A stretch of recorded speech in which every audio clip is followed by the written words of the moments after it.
Hi friends, नमस्कार।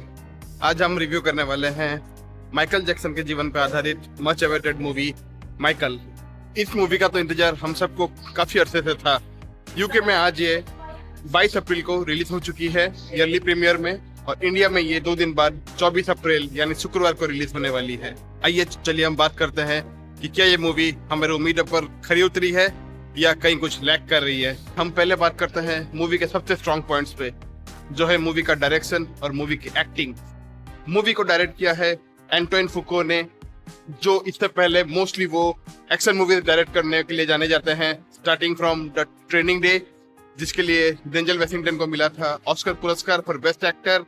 उन्होंने इससे पहले काफी सारे एक्शन मूवी जो डायरेक्ट किया है, उनमें से कुछ है साउथपो, द इक्वलाइजर सीरीज, और उनकी आखिरी मूवी थी द इक्वलाइजर पार्ट 3। गौर करने वाली बात यह है कि एक एक्शन मूवी डायरेक्टर को कैसे एक म्यूजिशियन की बायोपिक कैसे मिली। इसके पीछे का मुख्य कारण यह है कि एंटोइन फुको ने अपना कैरियर पहले शुरू किया था म्यूजिक वीडियोस से, और उनके मूवीज अक्सर डार्क होते हैं और वो बहुत ही ग्रैंड विजुअली स्टनिंग होते हैं। और माइकल जैक्सन की जैसे लाइफ थी वो तो खुद ब खुद डार्क थी ही, और उनके लाइफ को एक larger than life visual treatment की जरूरत थी। बात अगर हम एक्टिंग की करें तो पूरी मूवी 2 मेन एक्टर्स पे डिपेंड करती है। वो है मूवी के मेन कैरेक्टर माइकल को निभाने वाले उनके ही अपने भतीजे जफार जैक्सन, और उनके पिता जो जैक्सन का कैरेक्टर निभाने वाले कोलमैन डोमिंगो पे। और भाई साहब, दोनों ने क्या काम किया है।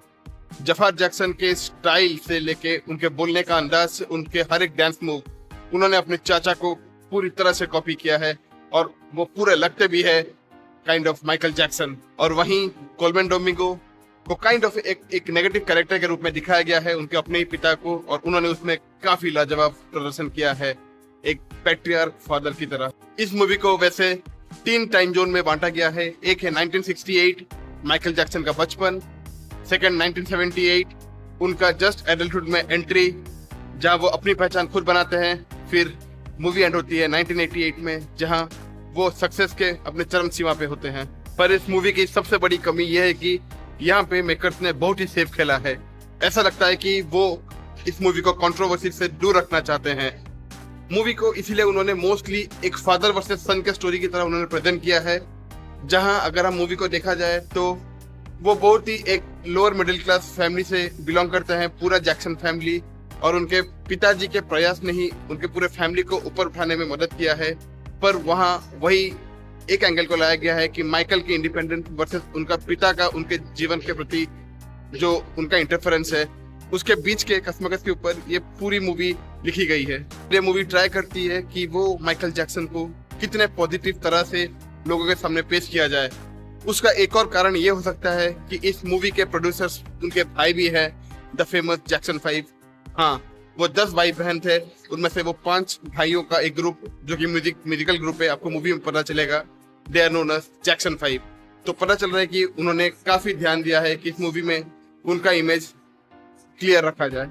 इस मूवी में माइकल जैक्सन के काफी सारे पॉजिटिव सेट्स को दिखाया गया है, जैसे कि उनका सॉफ्ट स्पोकन होना, उनका एनिमल लवर होना, जैसे कि उनके घर में चिंपांजी, जिराफ, एक अजगर से लेके काफी सारे एनिमल्स वो पालते थे, उनका ब्लैक पीपल के लिए खड़ा होना, और भीड़ में भी उनके अंदर के खालीपन को भी दिखाया गया है कि वो कैसे अपने आप को लोनली फील करते हैं बिकॉज ऑफ कि उनके फादर का उनके ऊपर जो भी इन्फ्लुएंस रहा है बचपन से। ये मूवी हर एक टॉपिक को ऊपर से टच करते हुए जाती है, जैसे जब वो बच्चे थे तो कैसे उनके पिता उनको फोर्स करते थे म्यूजिक में जाने के लिए, जो कि इनका मन नहीं था।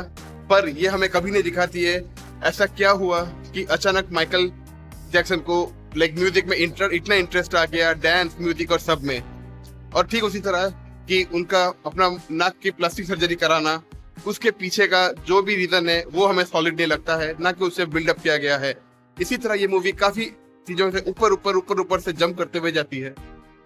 हालांकि ये मूवी उनकी बायोपिक है, पर ये मूवी माइकल जैक्सन के पर्सनालिटी के अंदर की पर्सनालिटी को ज्यादा दिखाने से ज्यादा फोकस करती है। उनके म्यूजिक वीडियोस को कैसे क्रिएट किया गया है और उसके पीछे की एक छोटी मोटी कहानी। मूवी का पैटर्न मोस्टली ऐसा है कि एक मूवमेंट, एक छोटी सी कहानी, फिर एक म्यूजिक वीडियो का मेकिंग, और फिर से एक मूवमेंट, फिर एक नया गाना। इसी तरह का पैटर्न, और एंडिंग भी बहुत एब्रप्टली किया गया है, और लास्ट में लिखा गया है कि if story continues so sequel are on the cards. Michael Jackson अपने डांस और म्यूजिक से ज्यादा अपने विवादों के लिए भी बहुत ही फेमस थे। हालांकि ये मूवी 1988 में खत्म हो जाती है, पर उनके असली जिंदगी के विवाद शुरू होते हैं फ्रॉम 1993, जहां उनका एक चाइल्ड एब्यूज केस, सिमिलरली 2002 या 3 में उनके अपने ही बेटे को जो कि 5 महीने का था को लेके कुछ एक कंट्रोवर्सी हुआ था, से लेके उनके हाई ओवरडोज ड्रग्स के लिए उनकी जो मौत हुई, इन सब चीजों को मूवी कहीं भी नहीं दिखाती है। ओवरऑल अगर कहा जाए, अगर आप माइकल जैक्सन के फैन हैं, ये मूवी आपको बेहद ही पसंद आने वाली है। ऑल्दो मैं उतना माइकल जैक्सन का फैन हूँ नहीं, ना ही मुझे उनके म्यूजिक का उतना आइडिया है, पर हाँ ये मूवी मुझे स्टार्टिंग से एंड तक बांधे रखती है। देखने में मजा आता है, बट इट्स ओनली उनका अच्छा ही दिखाया गया है। हाँ, बीच में एक ऐसा मोमेंट आता है इंटरवल के तरफ, 15-20 मिनट के लिए मूवी कहीं मूव ऑन नहीं करती है। वही गाना बनाना और नया गाना का रिक्रिएशन, कैसे उसका शूटिंग किया गया है, वही चलता रहता है। इसका एक और कारण ये हो सकता है कि आज पर रिपोर्ट्स ये मूवी 4 घंटे से ज्यादा की लंबाई से बनी हुई थी, जिसको बाद में एडिटिंग किया गया। मूवी जब कहानी के लेवल पे थी, जब स्टोरी लेवल पे थी, इस मूवी के थर्ड एक्ट में 1993 का वो चाइल्ड एब्यूज वाला केस को भी लिखा गया था और उसको काफी हद तक शूटिंग भी कर दिया गया था। पर प्रोड्यूसर्स को ये पता नहीं था कि 1993 में जिस बच्चे के अगेंस्ट में ये चाइल्ड एब्यूज हुआ था, कोर्ट ने उनको एक अधिकार दिया था कि उनके लाइफ पे कभी कोई मूवी नहीं बन सकती है, जिस कारण से उनको मूवी के एंडिंग को फिर से रीशूट किया जाना पड़ा, जिसकी वजह से उन्हें 10 से 20 मिलियन का एक्स्ट्रा खर्चा पड़ा। सो अभी कहा यह भी जा रहा है कि कुछ दिनों में इस मूवी का सीक्वल भी अनाउंस किया जाएगा और ये मूवी का जो असली मसाला है, जो dark larger than life dark character है माइकल का, वो हमें मूवी के सेकंड पार्ट में देखने को मिलेगा। पर अगर आप ये पार्ट 1 देखने को आ रहे हैं माइकल को, सो बी रेडी कि आप खाली उनकी अच्छाई देखने वाले हैं। मैं इस मूवी को दूंगा 2.5 से 3 स्टार आउट ऑफ 5। हमें एक्सपेक्ट था एक बायोपिक से प्लस माइनस एक इंसान के दोनों एंगल को दिखाना, ना कि जस्ट गुडी पॉजिटिव साइड। देखिए, फिल्म एकदम भी बुरी नहीं है, पर अगर आप माइकल जैक्सन के फैन हैं तो ये मूवी आप बहुत ही इंजॉय करने वाले हैं। पर एक नॉर्मल मूवी गोइंग ऑडियंस के नजरिए से अगर आप देखें तो एक बायोपिक में जैसे आप लेयर्स और डेप्थ ढूंढते हैं एक इंसान के पॉजिटिव नेगेटिव हर एक एंगल को, वो इस मूवी में मिसिंग। अब उम्मीद तो ये है कि अगर इसकी सीक्वल आती है तो ये गाना मूवमेंट वाला पैटर्न से निकल के माइकल के जिंदगी के असली डार्क साइड को भी दिखाए, उनके कंट्रोवर्सीज को भी दिखाए, जिससे हमें उन्हें और अच्छी तरह से जान पाएंगे, उनके तरफ की साइड की स्टोरी भी हमें पता चले। आपको क्या लगता है कि क्या इस मूवी में माइकल के नेगेटिव साइड को भी दिखाना चाहिए था, उनके कंट्रोवर्सीज को भी दिखाना चाहिए था? कमेंट करके जरूर बताएं और इसी तरह हमारे चैनल को भी सब्सक्राइब करें, क्योंकि काफी सारे हॉलीवुड की मूवीज, कुछ इंडियन मूवीज जिनका पेड रिव्यू होता है, वो यहाँ अब्रॉड में यूके यूएस में पहले रिलीज होती है देन इंडिया। सो इसी तरह का अगर आपको ईयरली रिव्यू चाहिए मूवीज का तो डेफिनेटली मेरे चैनल को आप सब्सक्राइब कीजिए। मेरे चैनल पे ऑल्सो ट्रैवल ब्लॉगिंग भी होता है।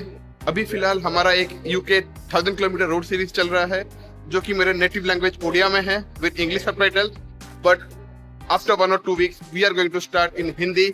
हमारे सारे ब्लॉग्स हिंदी में आने वाले हैं, जिसमें हम यूके स्कॉटलैंड के आसपास के हसीन वादियों को हम पूरा कवर करने वाले हैं।